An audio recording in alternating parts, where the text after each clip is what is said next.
أعوذ بالله من الشيطان الرجيم بسم الله الرحمن الرحيم وننزل من القرآن ما هو شفاء ورحمة للمؤمنين ولا يزيد الظالمين إلا خسارا.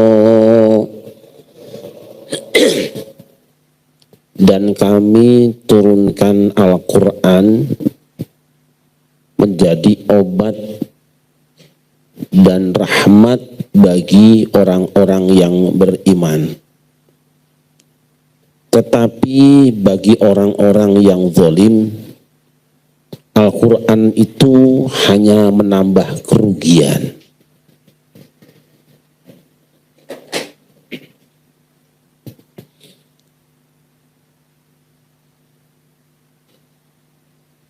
Obat itu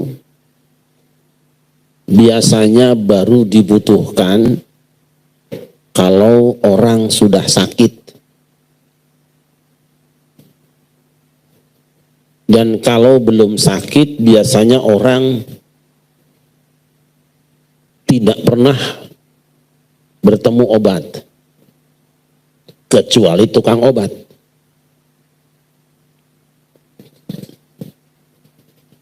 Kecuali sales obat.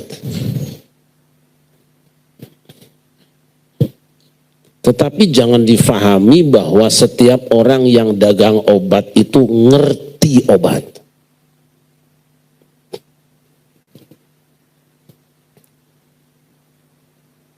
Jadi kalau yang bukan tukang obat, jangan sok ngomongin obat.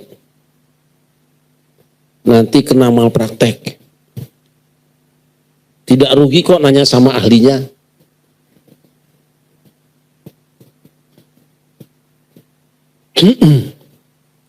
Al-Quran itu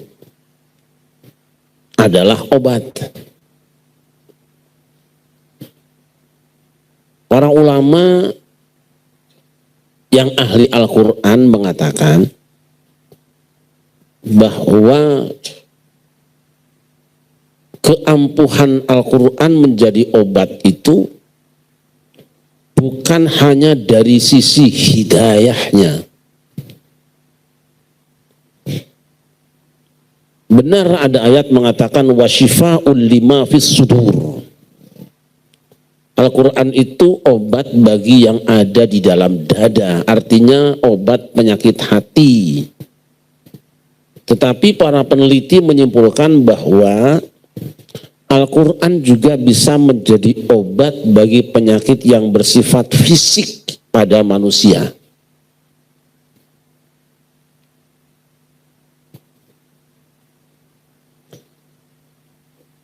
Ini disampaikan oleh banyak ulama, termasuk ulama yang menjadi founding father-nya saudara kita kaum Wahabi, yaitu Syekhul Islam Ibnu Taimiyah dan Ibnu Qayyim Al-Jauziyah.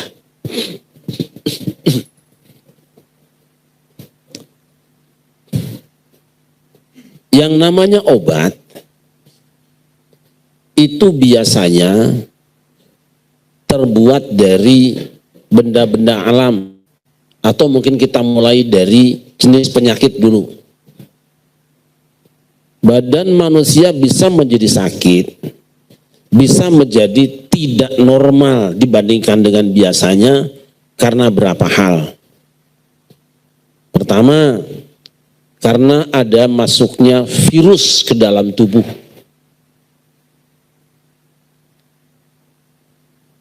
Yang kedua, karena masuk angin. Yang ketiga, karena benturan. Yang keempat, karena salah pakai pikiran. Dan yang lima, karena kemasukan jin setan. Itu aja. Nah, pengobatan 5 jenis penyakit ini tentu tidak sama. Salah urat, cimande urusannya.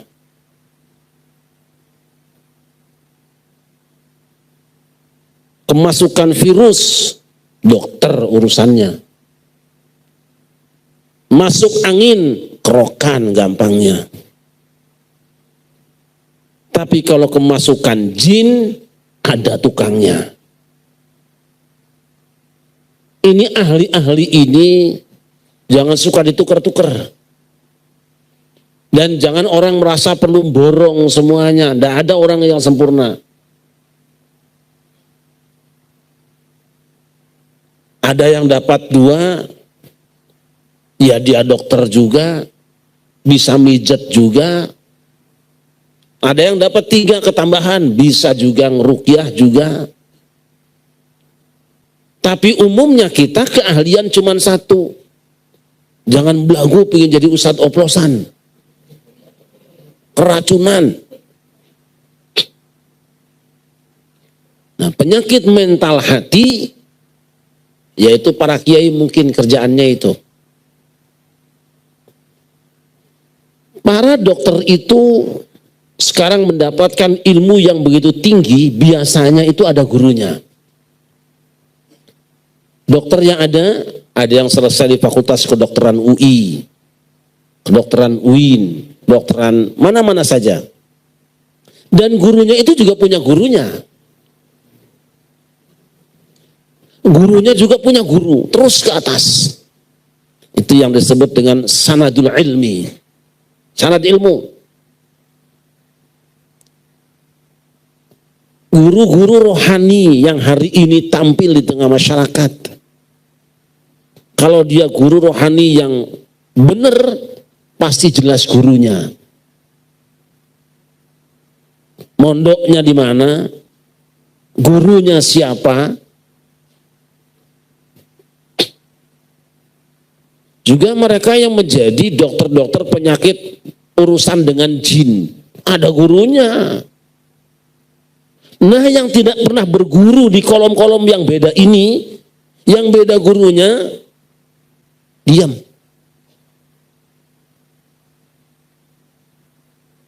Hamba-hamba Allah, kita kembali. Obat penyakit rohani, obat penyakit fisik, Al-Quran siap tampil. Hanya kitab Al-Quran yang bisa ngobati penyakit paralel. Karena apa? Karena Al-Quran adalah satu-satunya kitab suci yang masih utuh hurufnya sampai detik ini. Sering saya sampaikan, jika obat-obat yang beredar itu bahannya adalah dari ramuan dedaunan herbal, maka huruf-huruf Al-Quran adalah ibarat dedaunan, ibarat kulit pohon, ibarat batang pohon, ibarat bunga, ibarat buah, ibarat getah. Itu di dalam Al-Quran ada semua.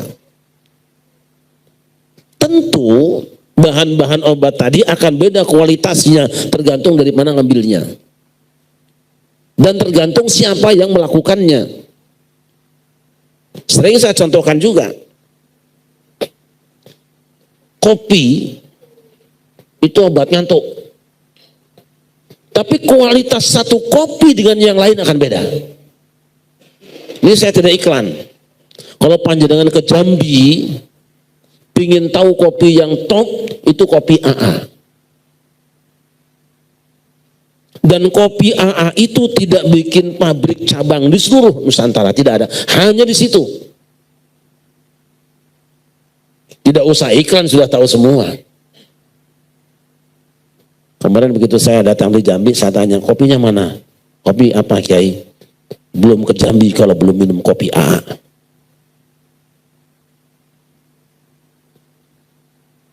Ada juga kopi ke daerah lain, Medan, kopi Gayo.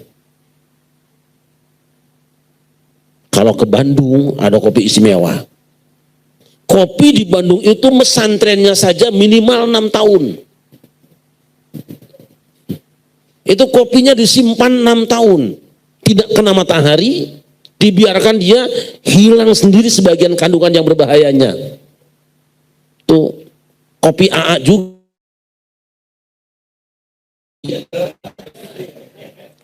Kopi aroma. Lain lagi kalau di Bogor. Bicara kopi di Bogor, jangan ngaku orang Bogor kalau belum minum kopi liong. Lo kok tahu? Aku tukang ngopi. Kualitasnya berbeda. Kenapa pohonnya sama, pohon kopinya, tapi kualitas kopi yang dihasilkannya berbeda? Karena ada pilihan. Kalau kopi yang paling enak itu kopi yang sudah matang semua di pohonnya, cukup jemurnya, cukup juga tidak kepanasan waktu nyangrainya, top. Dan tidak ada campurannya. Begitu juga obat. Ada obat KW1, ada yang original, ada yang juga generik. Itu tergantung kualitasnya. Bahan-bahan itu sangat menentukan kualitas obat yang dihasilkannya. Tukang jamu juga bikin jamunya di daunan itu. Tapi beda jamu pagi dengan sore. Sebab kalau jamu yang pagi itu masih mutasil antara pohon dengan tempatnya gosok membuat apa? Rebusnya itu. Yang sore udah 3 kali rebus. Yang tersisa tinggal aromanya. Maka saya kalau minum jamu mau pagi sore enggak. Kecuali tahu bikinnya. Nah, huruf-huruf Al-Quran ketika akan diramu menjadi syifaun itu, Allah yang tahu kualitasnya. Ayat-ayat Al-Quran itu ramuan yang pas, tapi akan menjadi ampuh. Wah, ini bahasanya supaya gampang aja. Terus bahasa apa lagi? Mujarab lah, Muslim Jawa Arab gue ya. Asal orang yang melafalkannya itu memang mulut original. Sebab ada orang yang mulutnya itu KW. Itu huruf zal, zai, sin, shin, tha, shin, sod, beda. Ini kursus kedokteran huruf Quran ini lama. Makharijul huruf, sifatul huruf, ahkamul huruf, ahkamul waqfil ibtida, ahkamul mad wal qasr, waqfil ibtida. Itu kudu jelas. Salah baca sama dengan salah kita ngeracik obat. Nah, kualitasnya kan ada yang beda-beda. Ada yang goiril magedubi. Ini KW3 ini. Ada karena saking pinginnya meracik sendiri, merasa paling fasih, dikira semuanya huruf sin itu tebel. Assalamualaikum. Saking fasihnya, Bismillahirrahmanirrahim, jadi kha. Ijajul, waduh. Itu baru urusan kualitas daun huruf. Huruf-huruf Al-Quran itu saya katakan, ini otak Sarif Rahmat, gak ada referensinya. Huruf-huruf Al-Quran itu sama dengan dedaunan, sama dengan kulit pohon, sama dengan bunga, buah, sama dengan getah. Siapa yang mengucapkan hurufnya dengan benar, maka dia akan memunculkan sinar yang luar biasa. Bisa dites. Nah, bagaimana ngeraciknya? Ketika ngeracik harus benar. Maka ada ilmu tajwid. Panjang pendek satu bacaan itu adalah ukuran racikan. Kalau kita mau bikin misalnya racikan antara daun jambu 2 lembar,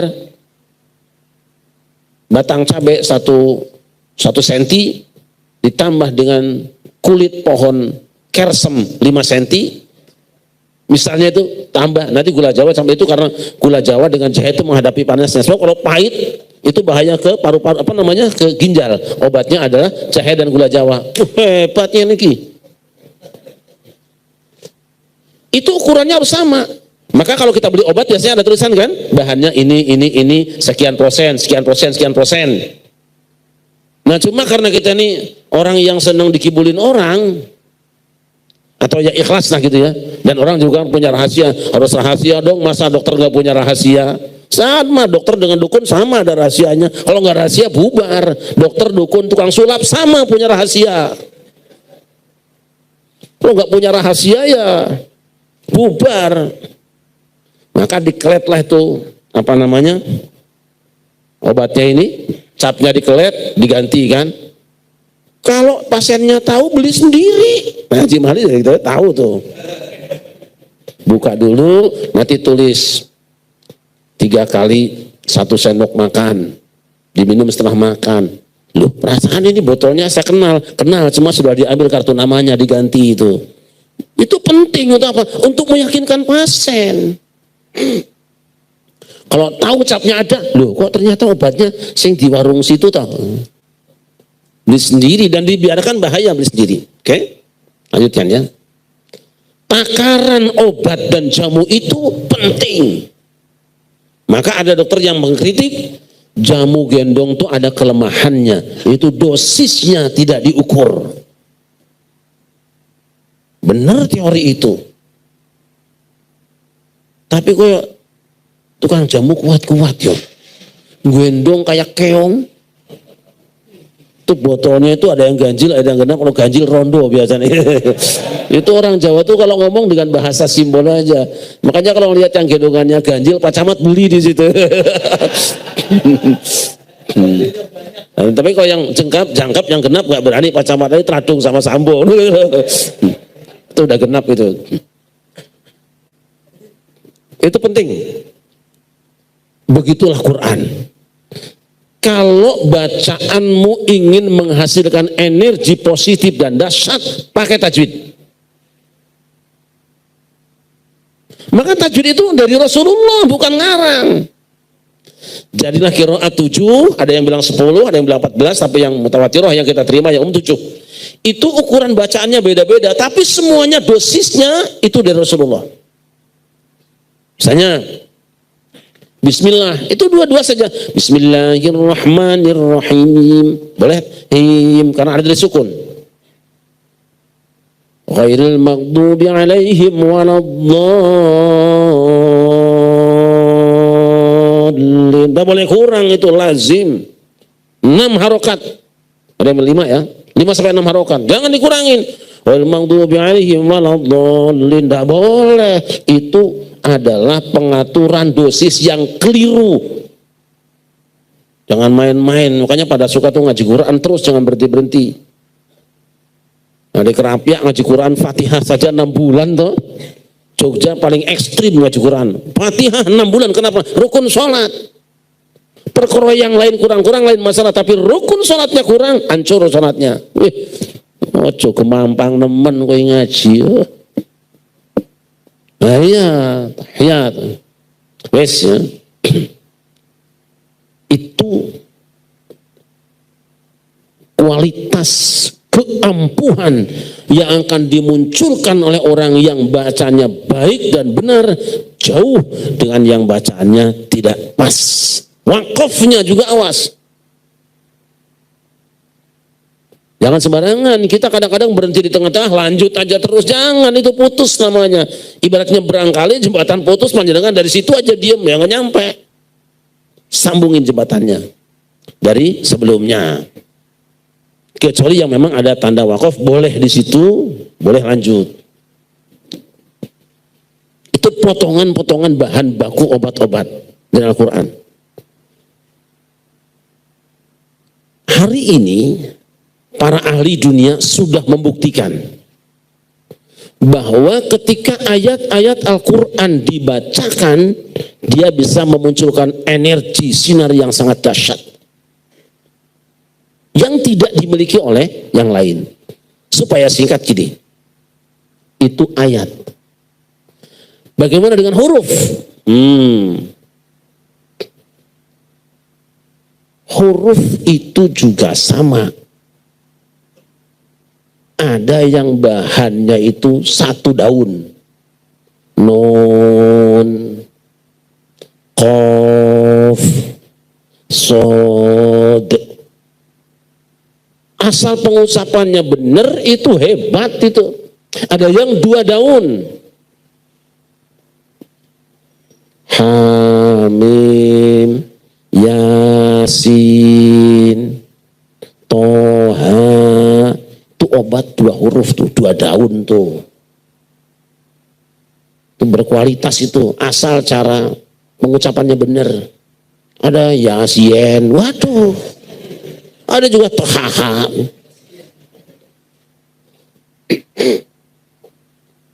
Ada yang 3 huruf, alif, lam, mim. Alif, lam, mim, gak bisa. Ada yang alama, batang. Ada yang 5 huruf, kaf, ha, ya, ain, sod, ha, mim, ain, sin, qaf. Itu jangan dianggap tidak ada artinya. Ada, tapi hanya dokter Al-Quran yang ngerti. Sing ora sinau mengenai. Sallallahu alaihi wasallam. Bagaimana kalau huruf itu ditulis? Yo, ini masuk nih. Sebab belakangan ada yang memfatwakan bahwa kitab Syamsul Ma'arif itu sedang sihir. Ini ngaji alon-alon. Bagaimana kalau huruf itu ditulis? Yes. Ayo perhatikan. Kita tanda tangan. Gunanya apa? Kita sampai hari ini karena kita orang awam tidak mengerti maksudnya apa tanda tangan, gunanya apa. Tapi polisi yang mempelajari ilmu itu akan tahu apapun bentuk tanda tanganmu, asal tanganmu yang menggoreskannya nggak bisa dipasung, dia akan munculkan sinar kelihatan wajah polisi. Itu polisi urusannya. Bahkan sekarang orang sudah bisa mendeteksi dari muka kebohongan. Tanda tangan oleh sakarmu mau diganti tanda tangan boleh, tapi dia tidak akan berubah aslinya wajahmu. Saya ganti tanda tangan itu kayak gini, silakan diganti. Polisi tahu ini satu orang yang tanda tangan sebetulnya. Kenapa? Karena dia memunculkan sinar. Ketika di zoom kelihatanlah potret organ tubuhnya. Ini hidungnya pesek, ini hidungnya maju, maupun dipotong asli ketahuan. Forensik urusannya. Itu tangan, itu tanda tangan yang gak jelas. Bagaimana dengan huruf-huruf Al-Quran? Luar biasa. Makanya nulis huruf Al-Quran dalam wafat, dalam efek, dalam wafat tidak boleh ada yang bocor. Saya pernah nemu teman saya yang bikin efek dulu itu tulisannya elek banget, yang pakai kaidah tulisan Quran. Sampai nggak ampuh ini. Motornya juga jelas, tulisnya nggak benar. Kalau mim masih ada bolongnya, itu jelas. Kalau tak titiknya harus 2, jangan dibikin seperti itu pelajar. Itu hot itu namanya itu. Nah, kalau tanda tangan kita, kalau jejak kaki kita bisa memunculkan energi dan sinar, dan sekarang merpati putih sudah bisa mengajarkan kepada orang untuk bisa membaca tanpa mata tapi pakai tangan. Di sini ada gurunya. Panjenengan tulis apa saja, gini aja terbaca. Itu jauh lebih hebat, lebih murah, lebih praktis dibandingkan dengan yang di supermarket itu loh. Tes harganya sekian keluar. Dia coba barcode sekarang sudah munculkan aslinya. Dengan barcode itu dia muncul alamatnya. Al-Quran itu sudah jelas. Tetapi hanya sebagian orang yang mengerti ini. Apa maksudnya alif lam mim, macam-macam. Tapi Syarif Rahmat punya tafsir sendiri, siap diuji. Nggak akan diumumkan dulu, soal profesor juga nggak dapat ini. Sudah saya simpan, sudah 10 tahun itu. Tapi Al-Imam Abdul Hasan, himayatuna mimma nakhaf. Itu 5 huruf itu adalah himayatuna, benteng kita. Jadi membentengi dari kejahatan orang yang ditakutkan kejahatannya. Begitu dibaca dengan baik dan benar, maka energinya keluar, dia bisa membentengi orang yang akan diserang oleh musuhnya. Iso yo, lah yo lama. Kaf, ha, ya, ain, sod. Itu apa? Kifayatuna. Di 2, manusia butuh cuma 2. Kifayah dan himayah. Kemudian diwiridkan dengan hizib nasornya. Ini ilmu. Dari sekian juta ulama, hanya Al-Imam Abul Hasan Asy-Syadzili yang terang-terangan memproklamirkan bahwa himayatuna hamim itu himayah, kaf ha ya ain shad adalah kifayah. Beliau sampaikan tapi dengan berijazah, tidak sembarangan orang. Nah, yang tidak mengerti mbok ya diem. Huruf-huruf itu kalau dituliskan dia akan memunculkan energi dan sinar. Itulah hebatnya Al-Quran. Untuk siapa? Liqaumi yaqilun atau la'allakum ta'qilun, supaya kamu pakai otakmu. Udah setengah jam ya, cukup lah. Supaya tidak kita ini gampang. Bahwa saya tidak menjadi dukun, bahwa saya tidak menjadi tukang ngobatin orang, saya sadar bakat saya bukan di situ. Tapi ada hal yang paling penting, sugesti. Untuk mensugesti orang, kadang-kadang orang kudu bohong. Ayo, betul apa tidak? Saya dulu waktu kecil, kalau sakit nggak mau disuntik. Tapi saya punya simbah namanya Mbah Darmo, bekas Menteri Kesehatan tentara di Palembang yang pulang ke Jawa. Itu punya trik dia. Dia bilang ke bapak saya atau ibu saya ke Romo, bilang, "Woi, ini anakmu nih bahaya sekali nih. Ini sudah hampir mati ini." Loh, Mbah, kok ngoten, Mbah? Iya, wis iki sudah mati iki wis, mbuh ki anakmu. Wis aku wis sanggup. Lah nek mantun Mbah, angel nek mari iki. Lah pinten disuntik. Mau akhirnya saya. Itu sugesti itu penting. Iya.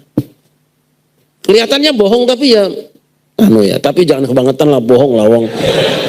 Ulet beli di tukang manuk kok bilang keluar dari kepala ndasmu iku. Tahu saya. Pak Leo tahu tempat beli alat-alatnya itu. Tahu wong dia juga pengamal. Pengamat maksud saya itu. Pengamal yang berat amat itu.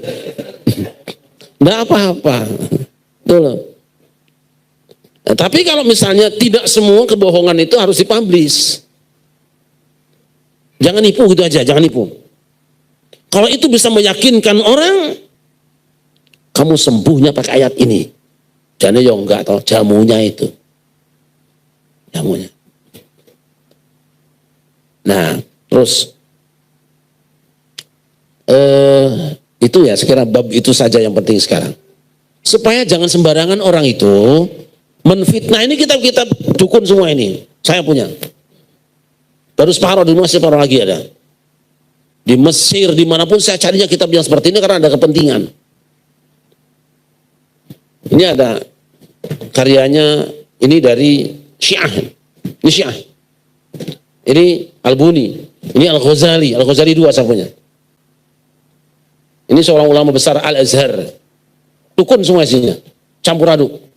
Tapi semua yang mereka tulis itu ada dasarnya, paling tidak berdasarkan pemahaman dan isyarat yang mereka tangkap. Kita tidak cocok lain masalah, wong tidak semuanya cocok. Saya pernah waktu ceramah di Jeneponto itu dipotongkan kuda. Karena orang sana kalau menghormati tamu yang dimuliakan, dihormati itu kuda. Aku malah mau muntah. Geli.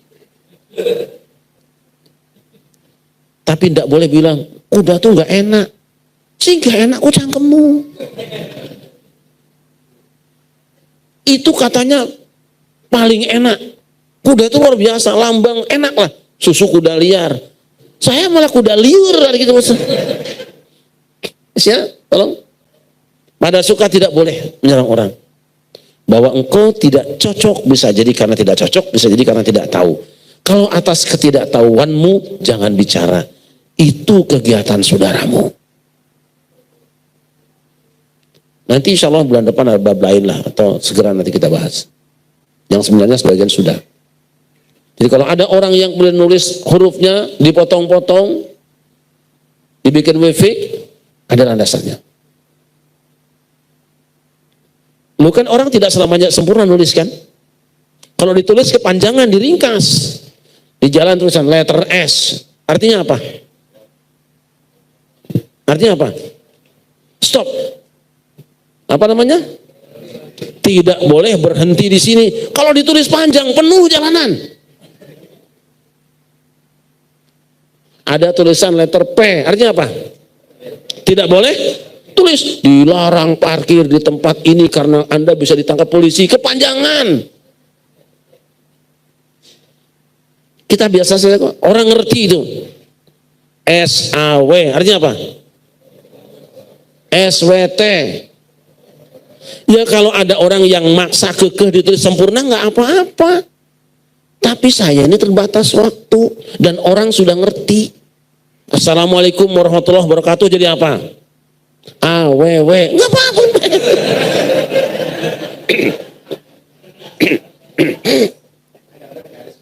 Loh ya, nggak apa-apa. Ustaz Somad Muhsin Syauqi saya bilang SMS. Saya tulis namanya di handphone saya SMS. Somad Muhsin Syauqi. Nggak masalah kok.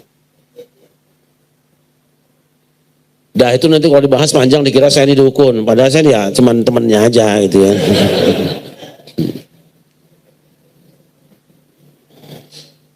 Jangan sampai kita menghentikan kegiatan orang yang pada akhirnya dengan membuka apa yang dia lakukan dengan menghibah, kemudian orang itu kehilangan kesempatan melakukan kebaikan, akhirnya orang banyak yang dirugikan. Faktanya orang itu sudah bisa menyembuhkan banyak orang. Tapi diingatkan, jangan suka melakukan tipuan, wong tanpa nipu juga, kamu sudah punya kemampuan. Itu diingatkan. Itu diingatkan. Kalau ada orang yang bisa memasukkan uang ke dalam botol, nipu enggak itu? Nipu apa enggak? Tidak, kalau botolnya dibuka, uangnya dimasukkan. Tapi masuk bilang-bilang kepada penonton, oh penonton, ini sebetulnya bohong nih. Saya nih bisa masukin uang sini, bohong nih sebetulnya nih. Terus air teh jadi bening, ini saya bohong nih. Anda beli aja tuh obatnya di Tanah Abang. Ya bubar, kamu gak ada yang nonton, begitu caranya. Ya kadang-kadang bohong juga seneng, memang kita senang dibohongi kok. Nah itu dimulai dari luar negeri yang pakai topeng kan membuka tuh. Kita ikut, jangan kebablasan, jangan bablasan. Takut nanti ada orang-orang yang kehilangan pendaringan. Sugesti itu penting ya. Tapi kita tidak usah tidak usah memihak lah. Jadi ada bahasa di Qasidah Bedah itu, wala tuti' minhuma khusman wala hakama fa anta ta'rifu kaidal khasmi wal hakami. Asalnya sebelumnya wa khalifin nafsa wasyaitana wa 'asihima wa inna mahduka nusha fatahini. Kamu harus menyelisihi setan dan hawa nafsu. Dua orang itu, misalnya kalau ada dua orang yang satu mungkin dasarnya ngomong tuh karena setan, gangguan setan, yang satu karena hawa nafsu. Nah yang seperti itu jangan diikuti, ya jangan diikuti. Wala tuti' minhum khusman wal hakama, tapi juga jangan menghukumi ini yang salah, yang ini yang benar, enggak lah. Podo-podo boleh subscribe kok angel nemen ini. Ini umpamanya gitu loh. Lakukan yang manfaat lah. Yang manfaat, pada suka tidak boleh mencela. Bukan itu. Kita harus bertemu orang yang berantem, ujung-ujungnya pada suka-sukanya. Senyum berdua. Ya, itu usaha kita. Jadi kalau saya diajak berkomentar tentang dua orang yang bertengkar, saya bilang yang paling baik ajak mereka ke sini atau ajak saya bertemu mereka di mana, karena target saya bukan berantem. Bagaimana orang berantem berakhir dengan senyuman pada suka. Ini suka pada suka nek. Baik, saya kira